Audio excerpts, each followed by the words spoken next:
说到美式赛车，相信很多人脑海里浮现的都是大排量 V8、直线加速，还有烧胎冒烟。但是美国最受欢迎、参与人数最多的赛车运动，却恰恰与之相反。今天我们就来看看美国汽车文化中最容易参与，也最容易让人上瘾的赛车运动 ——Autocross。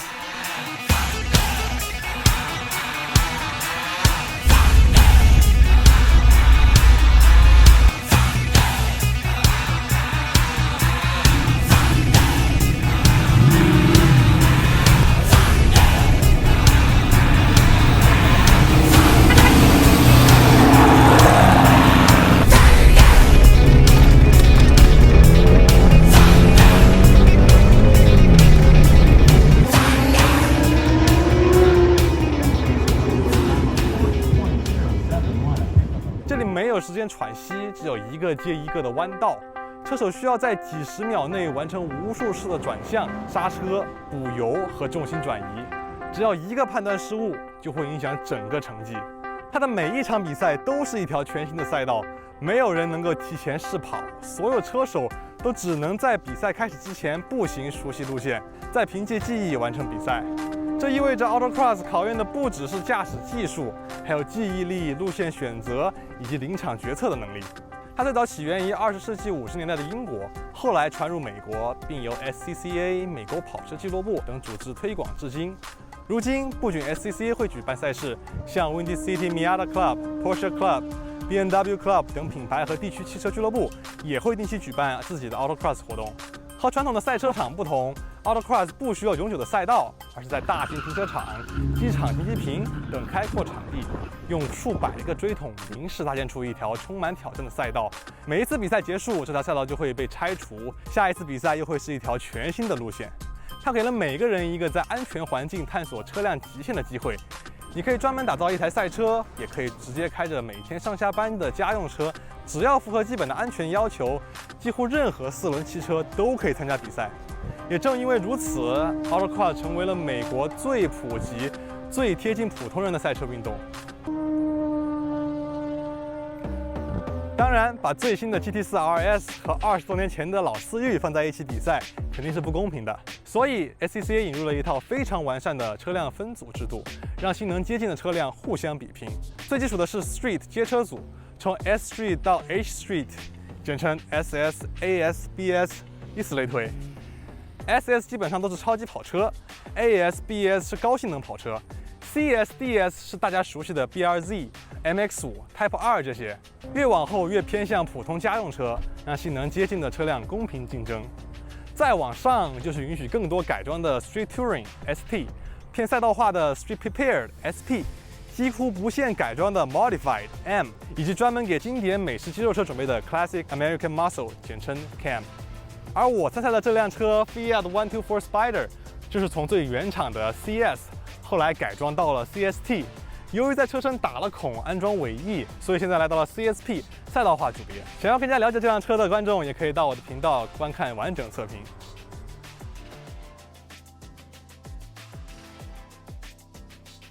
不过，如果想知道今天全场谁才是最快 ，SCCA 它还有一套叫 PAX 的系统。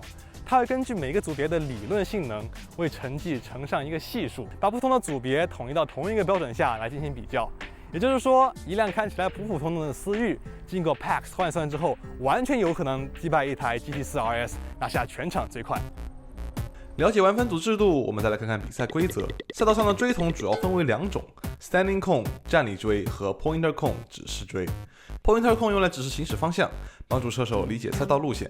如果没有按照指示锥通过后跑车路线，就会被判 DNF（Did Not Finish）， 这一趟成绩直接作废。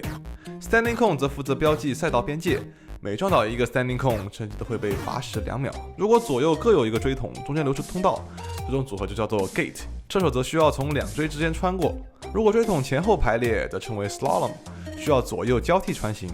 如果 Slalom 没有设置指示锥，车手则可以自行决定从左侧还是右侧进入。Autocross 虽然只是由这些简单的锥桶组成，但通过不同的排列组合，却能创造出变化丰富、独一无二的赛道。接下来，我将以第一人称向大家展示一下一整天的 Autocross 到底是一个怎么样的体验。提前在网上报名后，我们会在比赛当天早上8点左右到场地，完成签到、签署免责协议，并领取当天的工作安排。37 CSP. Yep. 没错，在 Autocross 里，你不仅是一位车手，也是一名工作人员。正因为所有人都会轮流担任工作人员，Autocross 才能以这么低的成本举办一场完整的比赛。来的次数多了，你会慢慢认识那些熟悉的面孔，大家一起比赛，一起工作，也一起交流改车和驾驶经验。芝加哥 SCCA 的 Autocross 通常会把所有参赛车辆分为2大组，全天分为4个 session， 每个组会在其中2个 session 上场比赛，其中自己另挑1个 session 来负责工作。签到完成后就要开始准备车辆，首先要把车内所有的松散物品全部拿出来，不仅是为了减轻重量，更重要的是避免它们在激烈驾驶时四处飞动，影响驾驶甚至造成危险。接着我们需要在车门2侧贴上参赛车号和组别，方便技师和工作人员识别车辆。准备工作完成后，在车手会议开始之前，大家都会抓紧时间反复步行赛道。现在就是属于一个 course walk 的时间，就是全部的比赛人员在比赛开始之前，用自己的脚来熟悉一下赛道，然后是在开始之前想走多少次就走多少次，因为每次比赛的场地是不一样的，所以每次都必须要重新熟悉。Hey, nice, Megan. Hey. Good. How are you? Shirt, Ford Performance. Thank you. 为了方便大家理解，我后期自己制作了一张赛道图，绿色为起点，红色为终点。开局是右左右的3连弯道，开局就要往右靠，从这个空过来，使劲往右靠，然后 backside 这个，紧接着是一条小直道，从这儿全是直线，哇！前面这个弯过去之后，那边也几乎全是直线。那这适合我呀，我这后段大马力。接下来是往左倾斜的3连 slalom， 这里一定要提前刹车，抱紧第一个锥筒来确保剩余走线。接下来看似是很多弯，但对于我这样灵活的小车，它其实约等于一条大直道，全游过。然后是一条很长的左弯，在最后突然收紧。看这个弯，它是慢慢从那边收紧过来，这是收到尽头，突然往左边挤过去，不是太挤了吧？这感觉是2个弯，一个长弯，一个紧弯。这里根据车型和驾驶习惯有很多种走法，你可以贴内线走最短的距离，或者是忽略长弯，从外线往里切来获得最大的出弯速度。过了这个掉头弯，我们来到了这个6连 slalom， 并且它是由3个锥筒的宽度逐渐缩窄，这意味着你入弯需要走更大的角度来避开锥筒，后面随着锥筒变到1个的时候，可以逐渐加速。No, 1, 2, 3, 4, 5, 6, 6 cone slaloms。然后是一个大左弯接一个急右弯，从这儿我感觉就一直蹭着左边，右边那2个弯就不看，基本全游就过去，蹭着左边这个空。最后是一个左急弯接一个右急弯，最后冲线。经过这一整段，就是到终点。到了终点之后，在那边会有个计时器，然后呢，我们可以看我们的时间。这写的啥呀 ？Please tell the camera your name. Is it recording? Oh shit！ 这个就是他们 novice walk， 这是由卫冕冠军，然后带着不熟悉 Autocross 的新手，指导他们来如何走这个赛道。Get the car in the right position, and then you just time the inputs, and then that'll lead you in down to where that wall of pointers are. 新手也会在自己的组别后加一个 N， 表示 novice 新手，并和普通选手分开，和其他所有 N 组别的选手比赛 PAX 成绩。It looks good. All right.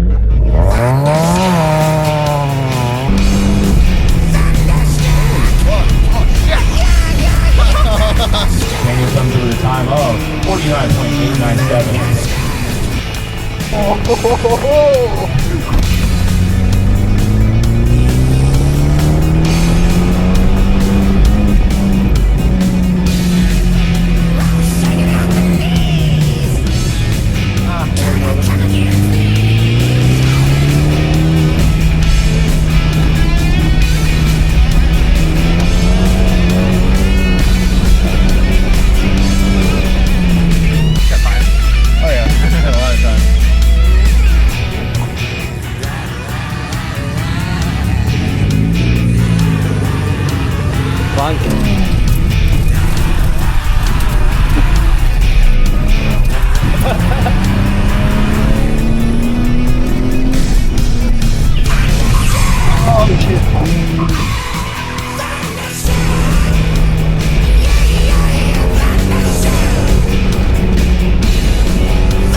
1.45 second lead on the class. There's a lot of work for the rest of these folks if they want to take Ashton down.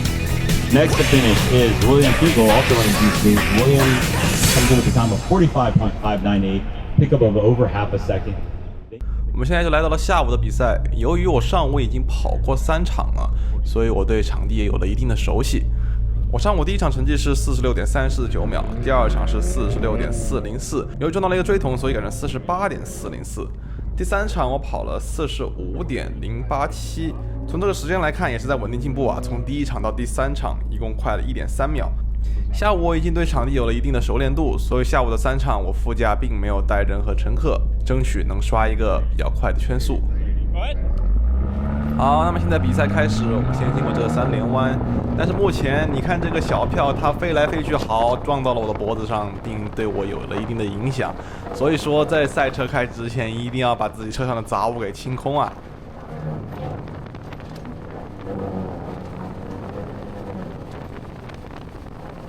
经过一条大直线之后，我们来到了这个回头弯，这里走的稍微有一点大，我感觉还能再往里收一点。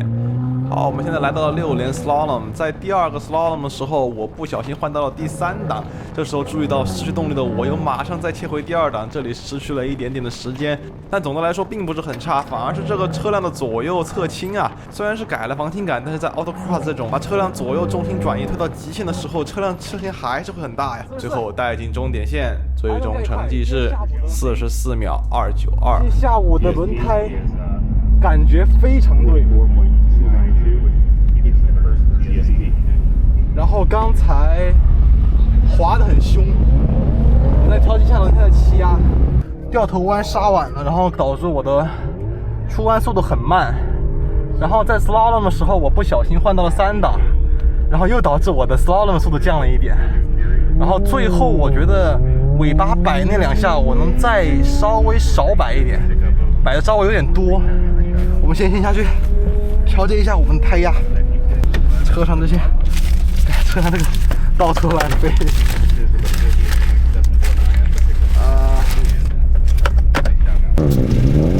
30了，正常胎压应该是28到29之间。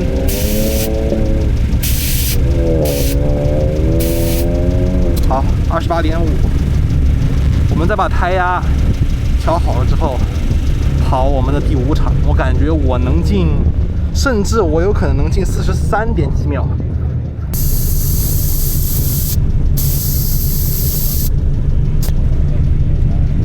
这个也是28.5。下午这个抓地力一下就有了，下午地上好黏啊。不过这轮胎破了一个大口子。这局跑完，我下周就把这个换掉，然后呢，去下一个赛道日。我觉得自己也真是厉害，这哪止一个大口子啊，这胎纹都没有了，完全磨平了。上回我这么拖，一直不换刹车的时候，就把这个车开到槽里了。现在我还是这么拖，我现在都想劝自己早点把这轮胎换了。我感觉在回头弯之前，我还能再 push 猛，我还能再推猛一点。然后回头弯那边，最后弯心的时候提前刹车，进去之后 slalom 走稳，应该就没问题了。上一把的 slalom 走得太烂了，就是因为换了3档。可以看到我这场怀着必胜的决心啊，在设定完正确的胎压之后，出了 grid， 在进场之前还要不停的加速刹车，来在这一点点的范围之内偷偷的给车暖胎。这里我们暖一下胎啊。这里右边这个摄影师提供了今天所有的照片，然后上回的赛道摄影也是他干的。不过话不多说，现在我们就开始下午的第2场比赛。这里我是提前把转速调到2000转再冲的刹车，然后第1个弯在弯心的时候升2档，这样可以在换挡区间获得更大的车辆转动。然后当车辆摆着的时候，油门焊死，在这里获得最大的速度。在进入左边这个3连 slalom 之前，把速度给降下来，这样车才不会像上午一样飞出去。只要过了这3连 slalom 之后，就一路全油门。这是这种小车的好处，在这种弯度不大的地方可以全速油门。而像野马这种大车的话，他们只能半油门来跑这种车。然后现在我们来到回头弯。我出弯有一定的速度，然后我们现在就来到6连 slalom， 这里进入弯速过快了，然后终于在第3个弯失去了控制，就终于在第5个追动的时候失误滑了出去。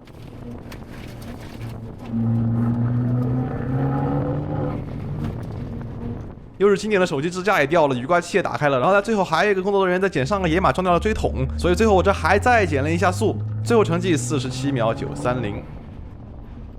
这里按理来说的话，因为这工作人员影响了我的圈速，我是可以再跑一遍的。但这个解说在广播里说了，因为我在中途失控，所以说这个免费的一圈他并不打算给我。但按理来说的话，如果我去裁判席跟他们扯皮，我是可以再跑一次的。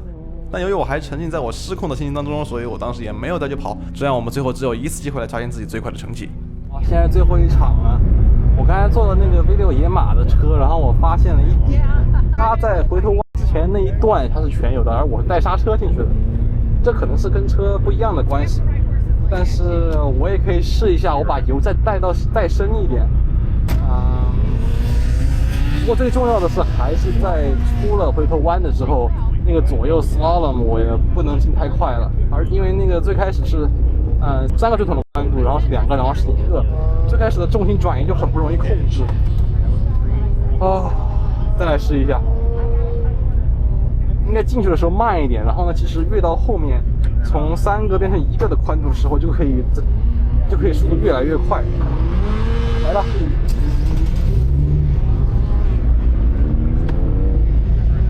最后一场。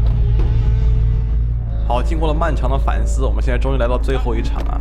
在起点线的停车，我这也是一脚踩死，因为计时是从前面2个锥桶那开始的，所以你离前面那2个锥桶越远，你在计时之前就有更多的时间加速，来获得一个更高的初始速度。好，我们现在就开始比赛，跟上一场一样，出场之后直接靠右，在环中换2档，右转的时候尽量收紧，之后就可以全油加速，把车辆稳住，然后提前刹车。这里这个3连 slalom 我进入的速度非常好啊！在过完第2个锥桶的时候，这就可以全线开油，直接奔3档。这里尾数我们来到了100多公里，然后我们跟野马一样，把油门一路带到弯径，这里有点失控。但是总的来说非常好，在出弯之后，由于速度再快，又小小的纠正了一下，然后我们进入这个6连 slalom， 这里感觉非常好啊！现在速度非常快，我自己已经快要看到胜利的曙光了。然后我们再到了最后这个最窄的2个弯，这里这个最后的左弯收的太紧了，撞到了左边锥桶，我通过后视镜已经看到它倒地了，所以它导致已经给我的时间加上了2秒。虽然我看到的时间是43秒115，这进步了太多了，但是再加上这2秒就变成了45.115，在这里非常非常的可惜啊，就差最后一点儿。连续2次在那个 slalom 地方出问题，那个栏有点紧张，所以说那个地方速度也没弄很快，然后后面的重心还是有点不稳。我感觉我这还是最后面的悬挂是再改硬一点，因为我现在只改了防倾杆，悬挂太软了，所以你左摇右拐的时候还是重心切换非常厉害。但是43.1，我觉得我如果真正跑的话，就这辆车43.1肯定是没有问题的，甚至我再厉害一点的话，其实可以跑42点几。但是那也是最后一场了，今天也就这样吧。那么这就是 Autocross。它是一个非常有魅力也非常有难度的一个项目。我会把我最后的成绩放在这个地方。我觉得我后面是非常可惜啊，其实跑了将近43的分数，但是由于2个锥桶，然后呢就掉到了45。但在这个过程中，我也学习到了我和我的车到底需要的是什么。哇哦！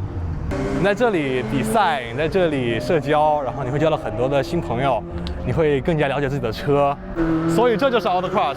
如果有机会的话，你觉得你会想参加吗？